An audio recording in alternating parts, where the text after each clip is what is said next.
A čaute, já jsem Hedax, jsem rád, že se díváte na toto video a v minulém videu jste mohli vidět výstavbu tady tohoto koryta pro vlaky. Rozhodl jsem se ho ukončit takhle tunelem a je to z toho důvodu, že nechci mít takhle před celé město prostě jenom pás kolejí.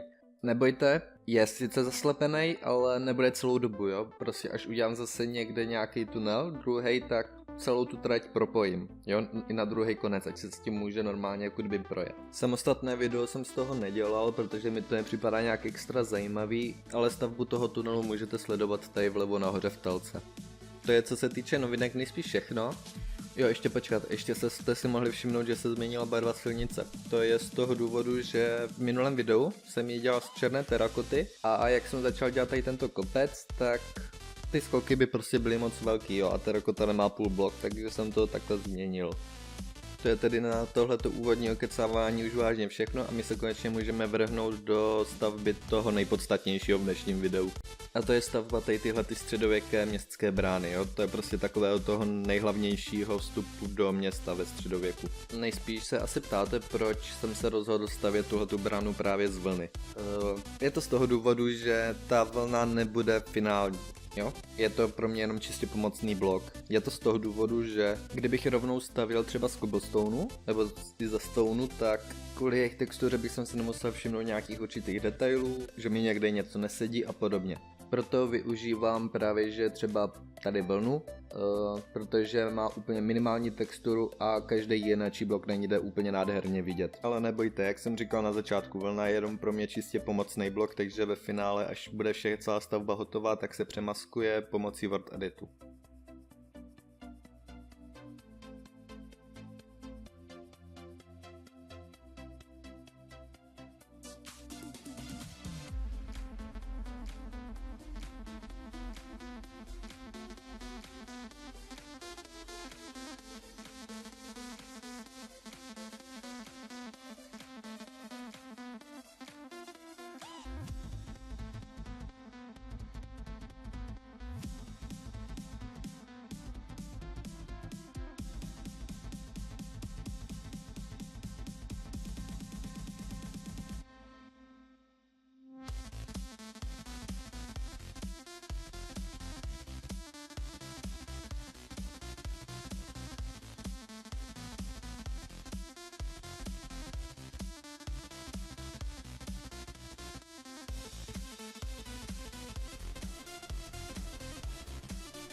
Vážně, je 8:45 a sousedi začnou teďka vrtat.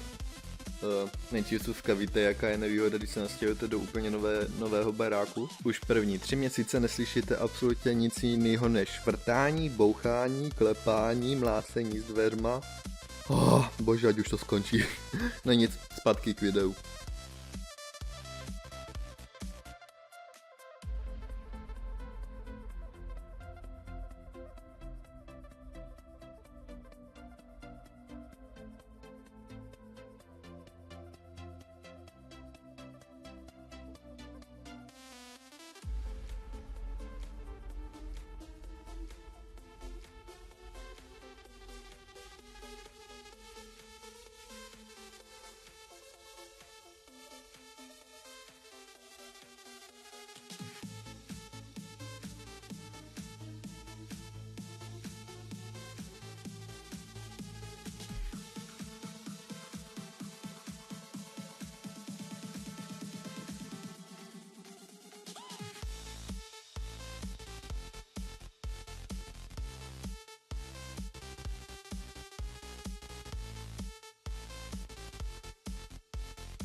Tady se vám ohlašuji z toho důvodu, že i když to tak asi na první pohled nevypadá, ale u tyhle ty střechy jsem se docela zapotil, jo, když jsem ji vymýšlel. Nechtěl jsem ji ukončit prostě jo, rovnou plochou. Chtěl jsem tam přidat ještě na ty čela takhle jako kdyby druhý patro, dalo by se říct. A ono jako vymyslet tvar, aby se to všechno na sebe navazovalo, občas dalo jako docela zabrat. Jo, ještě jedna menší vsuvka. Vím, že v minulém videu jsem slíbil, že další videa už budou dělaný přes Cammod, jenomže mám s tím nějaké problémy, takže hned jak ho zprovozním, tak všechny další videa už budou dělaný jenom čistě přes Cammod.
In the sky, gazing far into the night, I raise my hand to the fire, but it's no use, 'cause you can't stop it from shining through. It's true, baby, let the light shine through. If you believe it's true, baby, won't you let the light shine through for you.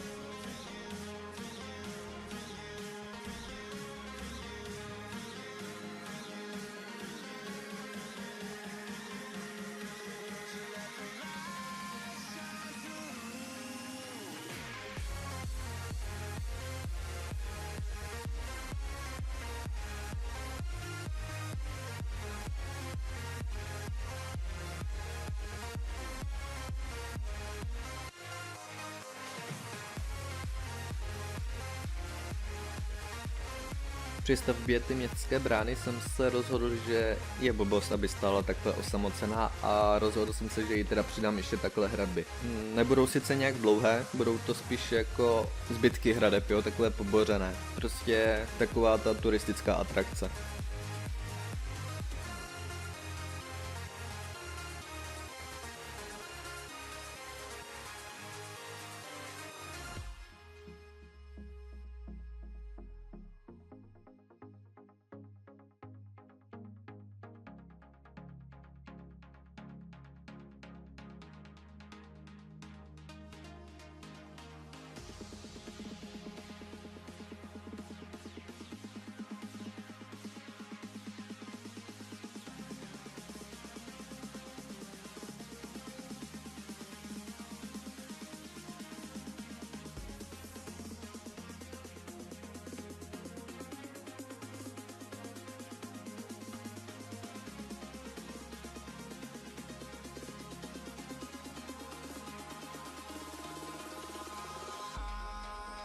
the sky, gazing far into the night. I raise my hand to the fire, but it's no use, 'cause you can't stop it from shining through.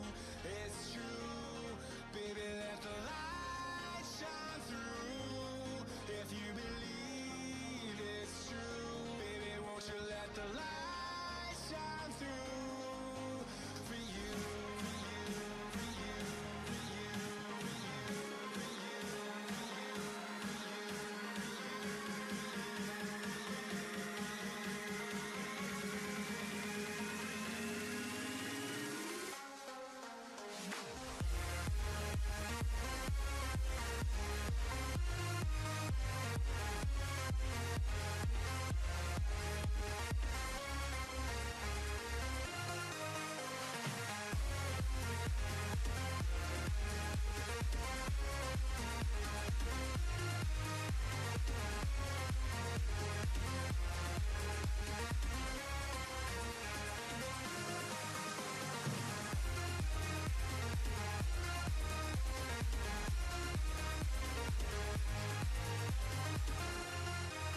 No a tady už jsme konečně u toho, jak bude samotná ta městská brána vypadat. Trošičku jsem nevychytal, že když tam přidám i štěrk a ten štěrk nebude mít pod sebou žádný pevný blok, tak propadne. Naštěstí to není nějaký extra velký problém, jo. Když to není nějaká hrozně velká stavba, tak se to docela jednoduše a rychle vyřešilo.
Tak jo, my se pomaličku už dostáváme do finále tohoto videa a pokud se ptáte, co dělají tady tyhle ty dvoje koleje takhle nahoře, tak ty tu jsou z toho důvodu, že po nich bude jezdit, šalina, tramvaj, jo, že to bude prostě tramvajová trať.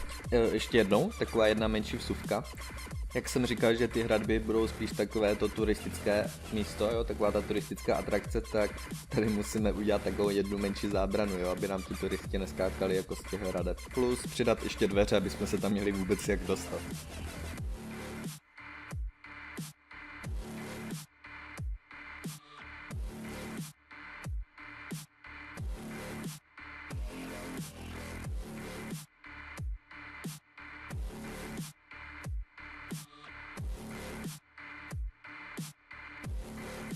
Tak jo, my se dostáváme do finále tohoto videa a tím pádem je podle mě nejvyšší čas konečně prozradit, díky komu tahle stavba vlastně stojí. A je to právě že díky Viktorovi. Já tě tímto zdravím, doufám, že se ti stavba líbí a můžeš mi dolů do komentáře napsat klidně hodnocení, v příštím videu se na něj klidně podíváme. A ještě jsem se rozhodl, že když celé tohleto Intercity bude vlastně prakticky jenom čistě o vás a vy mi budete navrhovat stavby, které mám postavit, tak nad každou tou stavbou bude nick toho určitého člověka, který tu stavbu prostě navrhne postavit. A každý 10. díl budu dávat save ke stažení, jo, aby se každý mohl po tom městě projít a najít si tu budovu, kterou jsem prakticky pro něj postavil.